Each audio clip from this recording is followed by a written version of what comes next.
একদিন ছোট্ট কৃষ্ণ এবং তার সাথীরা মিলে মাটি নিয়ে খেলাধুলা করছিল।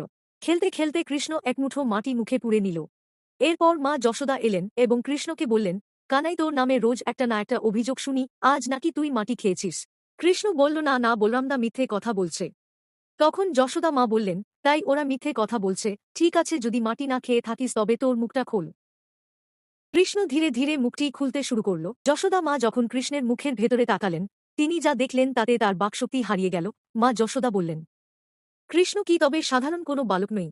তারপর কৃষ্ণ মুখ বন্ধ করে মায়ের দিকে মিষ্টি হাসল। কৃষ্ণ জিজ্ঞাসা করলাম, মা কি দেখছে এমন করে? আমি কি মাটি খেয়েছি? বললে, না তো।